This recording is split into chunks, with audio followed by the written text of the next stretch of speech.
বাংলাদেশকে আরো একবার ধন্যবাদ জানালো আর্জেন্টিনা, তবে এবার খোদ বাংলা ভাষায়। বাংলাদেশের সঙ্গে আর্জেন্টিনার বন্ধন যেন দিনে দিনে বেড়ে চলেছে। যার শুরুটা হয়েছিল বিশ্বকাপের মধ্য দিয়ে, সেই যাত্রা চলমান রয়েছে এখনো। যে মেসির হাত ধরে অসংখ্য বাংলাদেশি ভালোবেসেছে এই আলফাসেলেস্তেদের, সেই মেসিও যে কথা বলেছেন বাংলাদেশকে নিয়ে, ধন্যবাদ দিয়েছেন ভক্তদেরকে। মিডিয়ার কল্যাণে এখন বিশ্বের এ প্রান্ত থেকে ও প্রান্ত সবই যেন হাতের মুঠোয়, কোনো কিছুই যেন দূরত্ব নেই। নিজেদের ভালোবাসা প্রকাশ করতে যেতে হয় না সুদূর চীন দেশে। সামাজিক যোগাযোগ মাধ্যমে ছড়িয়ে দিলে মুহূর্তের মধ্যেই তা দেখে ফেলতে পারে সবাই।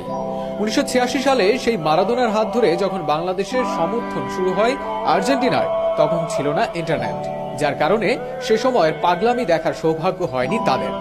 এরপর সময় পেরিয়ে গেলেও আর্জেন্টিনাকে থামানো যায়নি। বছরের পর বছর বাংলাদেশের মানুষের সমর্থন ছিল আর্জেন্টিনার জন্য। 2018 সালে সামান্য আলোচনা হলেও 2022 সালে যেন ছাড়িয়ে গেছে সকল মাত্রা। বিশ্বের মিডিয়ার কল্যাণে যখন আর্জেন্টিনার মানুষ দেখেছে দূর মহাদেশের ছোট্ট একটি দেশের কতটা ভালোবাসা তাদের প্রতি, সেটা মন ছুঁয়ে গেছে সকলের।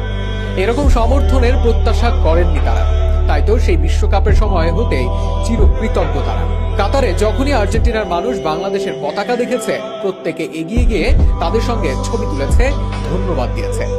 দুই দেশের সম্পর্ক গভীর করতে ফেসবুকে একটি গ্রুপও খুলেছে নিজেদের অনুভূতি আদান প্রদানের জন্য।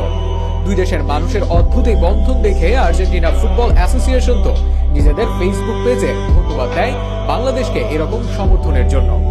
কৃতজ্ঞতা শুধু সোশ্যাল মিডিয়াতেই নয়, ধন্যবাদ দেয় আর্জেন্টাইন কোচ লিওনেল স্ক্যালোনিও। মাঠের খেলায় হয়তো তখন ব্যস্ত ছিলেন মেসি, স্বপ্ন ছিল বিশ্বকাপকে ঘিরে, তাই তখন কিছু না বললেও বিশ্বকাপ শেষে প্রথম সাক্ষাৎকারে তার সামনে উঠে আসে বাংলাদেশের সমর্থনের কথা।